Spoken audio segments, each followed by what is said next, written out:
Astro TV Anusuya நேயர்களுக்கு வணக்கம். உங்கள் ஜோதிடர் முருகேசன் பேசுகிறேன். இன்றைய வீடியோவில் வளர்ச்சி பாதையில் கன்னிராசிக்காரர்கள் என்பதை பற்றித்தான் இன்றைய வீடியோவில் நாம் பார்க்க இருக்கிறோம். இப்ப கன்னிராசிக்காரர்களுக்கு கோச்சார கிரக நிலவரங்களை பார்த்தோமானால் பாருங்க, ராசிக்குள்ள கேது பகவான் சஞ்சாரம் செய்து கொண்டிருக்கிறார். 2023 அக்டோபர்ல இருந்து ராசிக்குள்ள கேது பகவான் சஞ்சாரம் செய்து கொண்டிருக்கிறார். 2025 மே மாசம் தான் ராசியை விட்டு விலகி ராசிக்கு 12ஆம் இடத்துல கேது பகவான் அமர இருக்கிறார். அதே போல ராகு பகவான் தற்போது 7ஆம் இடத்திலே சஞ்சாரம் செய்து கொண்டிருக்கிறார். 2023 அக்டோபர்ல இருந்து ராகு 7ஆம் இடத்துல இருக்கிறாருங்க. 2025 மே மாசத்துக்கு பிறகு ராகு 6ஆம் இடத்துல அமர இருக்கிறார். இது கன்னிராசிக்காரர்களுக்கு ஒரு மிகப்பெரிய அதிர்ஷ்டம் அப்படின்னு சொல்லலாம். அதே போல சனி பகவான் தற்போது 6ஆம் இடத்திலே சஞ்சாரம் செய்து கொண்டிருக்கிறார். இதுவும் ஒரு மிகப்பெரிய அதிர்ஷ்டம் தான். அதே போல குரு பகவான் ராசிக்கு 9ஆம் இடத்திலே சஞ்சாரம் செய்து கொண்டிருக்கிறார்.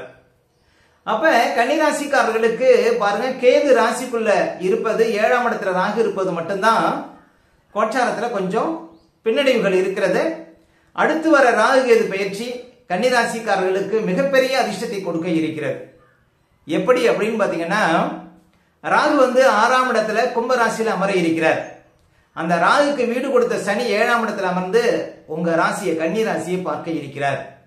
அப்ப பிரம்மாண்ட ராகு அந்த வீட்டுக்குடைய சனி ராசியை பார்க்கும் பொழுது மிகப்பெரிய செல்வந்தராகக்கூடிய யோகம் கன்னிராசிக்காரர்களுக்கு கிடைக்க இருக்கிறது. சரி, இந்த கன்னிராசிக்காரர்களுக்கு தற்போதைய நிலவரம் எப்படி இருக்கிறது, எப்போது வளர்ச்சியை நோக்கி செல்லலாம் என்பதை பற்றி தான் இன்றைய வீடியோவில் நாம் பார்க்க இருக்கிறோம். கன்னி கால புருஷ தத்துவத்துல 6வது ராசியாக வரும் இந்த ராசிக்கு அதிபதி புதன் பகவான் ஆவார். கன்னிராசிக்குள் உத்திரம் நட்சத்திரம் 2, 3, 4 பாதங்களும், அஸ்த நட்சத்திரம் 4 பாதங்களும், சித்திரை நட்சத்திரம் 1ஆம் பாதம் 2ஆம் பாதம் இந்த ராசிக்குள்ள வரும்.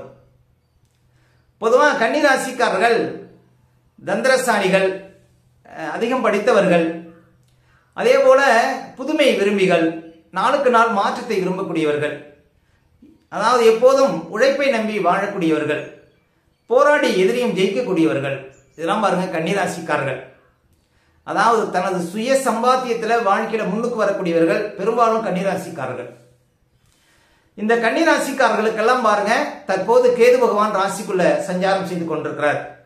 கேதுங்கிறது ஒரு தடை கிரகம், கேதுங்கிறது ஒரு கடன் கிரகம், கேதுங்கிறது ஒரு ஆன்மீக கிரகம், கேதுங்கிறது ஒரு சன்னியாசி கிரகம். அப்ப கேது ராசிக்குள்ள 2023 அக்டோபர்ல இருந்து ராசிக்குள்ள சஞ்சாரம் செய்து கொண்டிருக்கிறார். அப்ப நிறைய பேருக்கு பாருங்க, பொருள் இழப்பு, கணவன் மனைக்குள்ள பிரச்சனை, எடுக்கக்கூடிய முடிவுகள் சரியா இல்லை, இளவயது பெண்கள், இளவயது ஆண்கள் எடுக்கக்கூடிய முடிவுகள் சரியாக இருந்திருக்காது. நிறைய இளவயது பெண்கள் பாருங்க, தாங்கள் எடுத்த முடிவுகளால வாழ்க்கையில ஒரு போராட்டம், வாழ்க்கையை இழக்கக்கூடிய சூழ்நிலை. பாருங்க, இளவயது பெண்கள்லாம் காதல் கிதல்னு எங்கேயாவது போய் மாட்டிக்கொள்ளக்கூடிய சூழ்நிலை இருந்திருக்கும் கிட்டத்தட்ட 2023 அக்டோபருக்கு பிறகு. அதே போல முக்கியமா திருமண தடை, வெளிநாடு தடை, இதெல்லாம் இருந்திருக்கும். நிறைய பேருக்கு கடன் ஏறி இருக்கும், சொத்தை இழக்க வேண்டிய சூழ்நிலை இருந்திருக்கும் கன்னிராசிக்காரர்களுக்கு, கடன் கிரகமான கேது ராசிக்குள்ள வந்ததுனால. அதே போல நிறைய பேருக்கு பாருங்க சன்னியாசி வாழ்க்கை, அதாவது மனைவி மக்களை பிரிந்து வெளியூர் வெளிநாட்டுல வாழக்கூடிய சூழ்நிலை.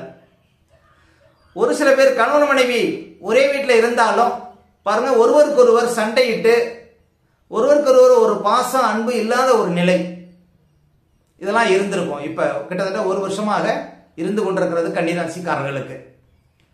அதே போல நிறைய பேருக்கு பாருங்க, வாழ்க்கையில நிறைய போராட்டம், வாழ்க்கையில் நிறைய இழப்பு, எடுக்கக்கூடிய முடிவுகள் எதுவும் சரியா இல்லை, வாழ்க்கையில எவ்வளவு முயன்றும் பாருங்க வாழ்க்கையில ஒரு குறிப்பிட்ட உயரத்துக்கு வர முடியல அப்படிங்கிற ஒரு ஏக்கம் கன்னிராசிக்காரர்களுக்கு இருந்து கொண்டிருக்கிறது. இப்ப பாருங்க, கோச்சாரத்துல சனி பகவான் குரு பகவான் சாதகமான இடத்திலே சஞ்சாரம் செய்து கொண்டிருக்கிறார்கள். இருந்தாலும் இந்த கேதுங்கிறது ஒரு வலிமையான கிரகம், கேதுங்கிறது ஒரு தடை கிரகம். இப்ப குரு சனி சாதகமான இடத்துல இருந்தாலும் கேது ராசிக்குள்ள இருந்து உங்களுக்கு தடையை கொடுத்து கொண்டிருக்கிறார்கள்.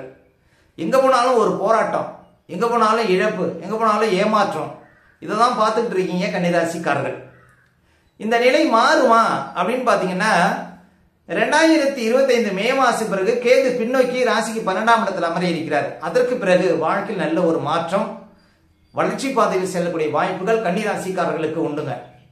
இந்த கேது எப்ப ராசிக்குள்ள வந்தாரோ அன்னையிலிருந்து போராட்டம், அன்னையிலிருந்து சன்னியாசி வாழ்க்கை, அன்னையிலிருந்து சொந்த தொழில் வியாபாரத்துல பெரிய சரிவு, எதுல தொட்டாலும் கடன், எங்க போனாலும் போராட்டம், இந்த நிலைதான் ஓடிக்கொண்டிருக்கிறது கன்னிராசிக்காரர்களுக்கு.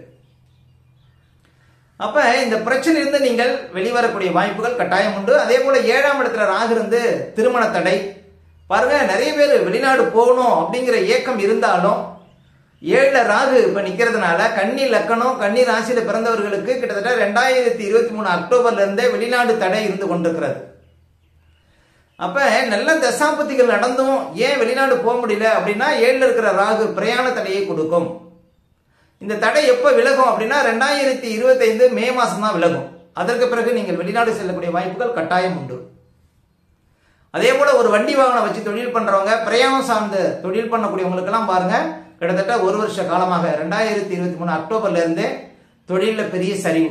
வண்டி வாகனம் வச்சு தொழில் பண்றவங்களா இருந்தாலும் சரி, பண்ணை தொழில் பண்ணக்கூடியவங்களா இருந்தாலும் சரி, பிரயாணம் சார்ந்த தொழில் செய்யக்கூடியவங்களாலும் சரி, உங்களுக்கு எல்லாம் பாருங்க ஒரு சரியான காலகட்டம் இல்லை அப்படின்னு தான் சொல்ல முடியும். அதே போல தொழில் பார்ட்னருக்குள்ள நிறைய பிரச்சனைகள். ஒரு கூட்டா தொழில் பண்றீங்க அப்படின்னா தொழில் பார்ட்னருக்குள்ள பாருங்க, தொழில் பார்ட்னருக்கும் உங்களுக்கும் இந்த காலகட்டத்தில் பயங்கர ஒரு சண்டைன்னு சொல்லலாம், ஒரு பின்னடைவுன்னு சொல்லலாம், ஒருவருக்கு ஒருவர் ஒரு நட்பு இல்லாத ஒரு நிலையை பார்த்திருப்பீங்க. அதே போல வியாபாரங்கிறது 7ஆம் இடம் தான். வியாபாரத்துல பெரிய சரிவு, வியாபாரத்துல போட்ட முதலீடு எடுக்க முடியல, இது போன்ற பாருங்க ஒரு சில கஷ்டங்களை பார்த்துட்டு இருக்கீங்க கன்னி ராசிக்காரர்கள், கன்னி லக்கணக்காரர்கள். அப்ப இந்த ராகு 6ஆம் இடத்துக்கு வந்த பிறகுதான் பாருங்க உங்களுக்கு இது போன்ற பிரச்சனைகளுக்கு தீர்வு கிடைக்கும். இன்னும் சொல்ல போனா காதல் தோல்வி. ராகு 7ஆம் இடத்துல இருக்கும்போது, கேது ராசிக்குள்ள இருக்கும்போது நீங்கள் காதல் சம்பந்தமா எடுக்கக்கூடிய அத்தனை முடிவுகளும் தோல்வியில தான் முடியும். நீங்க ஒரு ஆண் இந்த நேரத்துல காதலிக்கிறார் அப்படின்னா அந்த பெண்கள் உங்களுக்கு கடைசி வரையும் ஒரு இணக்கமாக இருப்பார்கள் என்று சொல்ல முடியாது. அதே போல ஒரு பெண் இந்த காலகட்டத்தில் ராசிக்குள்ள கேது இருக்கும்போது காதலிக்கிறாங்க அப்படின்னா அந்த வாழ்க்கை துணை உங்களுக்கு கடைசி வரையும் உங்களுக்கு பின்னுக்கு வருவார் அப்படின்னு சொல்ல முடியாது. நீங்க எடுக்கக்கூடிய முடிவு தவறான முடிவு அப்படின்னு அர்த்தங்க. ராசிக்குள்ள கேது இருக்கும்போது இளம் பெண்கள், இளம் வயதுடைய ஆண்கள் திருமணம் சம்பந்தமாக எடுக்கக்கூடிய முடிவுகள் 2025 மே வரையும் சரியா இருக்காது. அதனால இந்த காலகட்டத்தில் காதல் கேதல்னு பாருங்க, நீங்கள் வாழ்க்கை துணையை தேடுவது சிறப்பு இல்லை அப்படின்னு தான் சொல்லணும். இந்த ராகு கேது பயிற்சிக்கு பிறகு பாருங்க உங்களுடைய காதல் வெற்றி பெறும், உங்களுக்கு நல்ல வாழ்க்கை துணை அமையும். பாருங்க 2023 அக்டோபர்ல இருந்து நிறைய பேர் திருமணத்துக்காக வரன் பார்க்குறீங்க. ஆனா நல்ல வரன் அமைவதில் உங்களுக்கு தடங்குகள் ஏற்பட்டு கொண்டே இருக்கும். ஏன் அப்படின்னா 7ஆம் இடத்துல ராகு இருக்கிறார், ராசிக்குள்ள கேது இருக்கிறார். கேதுங்கிறது ஒரு தடை கிரகம். அப்ப வாழ்க்கையில பல தடைகளை பார்த்திருப்பீங்க கிட்டத்தட்ட 2023 அக்டோபர்ல இருந்து. இந்த தடை எப்ப விலகும் அப்படின்னா 2025 மே மாசத்துக்கு பிறகு தடை சுத்தமாக விலகிவிடும். அதற்கு பிறகு தடை தாமதங்கள் கட்டாயம் இருக்காது அப்படின்னு உறுதியா நம்பலாம் கன்னி ராசிக்காரர்கள். அதே போல இந்த ராகு 6ஆம் இடத்துக்கு வந்த பிறகு பாருங்க ஒரு மிகப்பெரிய அதிர்ஷ்டங்களை கன்னி ராசிக்காரர்கள் பார்க்க போறீங்க, கன்னி லக்கணக்காரர்கள் பார்க்க போறீங்க. ஏன் அப்படின்னா ராகு 6ஆம் இடத்துல சனி வீட்டுல அந்த சனி 7ஆம் இடத்துக்கு அந்த காலகட்டத்தில் சஞ்சாரம் செய்வார். ஏன்னா சனி பகவான் 2025 மார்ச்சுக்கு பிறகு கன்னி ராசிக்காரர்களுக்கு கண்டக சனி. உங்களுக்கு கண்டக சனி இருந்தாலும் பாருங்க பெரிய ஒரு கஷ்டம் அப்படின்னு சொல்ல முடியாது. ஏன்னா கன்னி ராசிக்காரர்களுக்கு சனி யோகாதிபதி, 5ஆம் அதிபதி பாருங்க 7ஆம் இடத்துல சஞ்சாரம் செய்வார். அப்ப கன்னி ராசிக்காரர்களுக்கு 2025 மே மாசத்துக்கு பிறகு இந்த ராகு கேது பெயர்ந்த பிறகு திடீர் அதிர்ஷ்டம், திடீர் யோகம், வாழ்க்கையில உயர்வு, லாட்டரி யோகம், வெளிநாடு யோகம், வெளி மனிதர்களாக யோகம், ஏற்றுமதி இறக்குமதி யோகம், கமிஷன் லாபம், அதே போல ரசாயனம் சார்ந்த தொழில் மூலம் ஆதாயம், தோல் சம்பந்தப்பட்ட விஷயத்துல ஆதாயம், இப்படி பல வகையிலும் பாருங்க நிறைய அதிர்ஷ்டங்களை பார்க்க போறீங்க கன்னி லக்கணம் கன்னி ராசியில பிறந்தவர்கள். எப்ப 2025 மே மாசத்துக்கு பிறகு. இப்ப எப்படின்னு பாத்தீங்கன்னா ராகு சனி வீட்டுல அந்த சனி 7ஆம் இடத்துல உங்க ராசியவும் உங்க லக்னத்தையும் பார்ப்பார். அப்ப இந்த காலம் ஒரு அதிர்ஷ்டமான காலம் அப்படின்னு சொல்லலாம் கன்னி ராசிக்காரர்களுக்கு. அப்ப கன்னி ராசிக்காரர்களுக்கு ஒரு மாற்றமான வாழ்க்கையில ஒரு தடை தாமதம் விலகி வாழ்க்கையில ஜெயிக்கக்கூடிய காலம் எதுன்னு பாத்தீங்கன்னா 2025 மே மாசத்துக்கு பிறகு. ஓகே, இந்த வீடியோ பிடிச்சிருந்தா ஒரு லைக் கொடுங்க, உங்க கருத்துக்களை கமெண்ட்ஸ்ல பதிவிடுங்க. நம்ம பல வீடியோ கொடுக்க இருக்கிறோம். நம்ம சேனலை சப்ஸ்கிரைப் பண்ணுங்க, பக்கத்துல வர பெல் சிம்பலை கிளிக் பண்ணுங்க. நன்றி, வணக்கம்.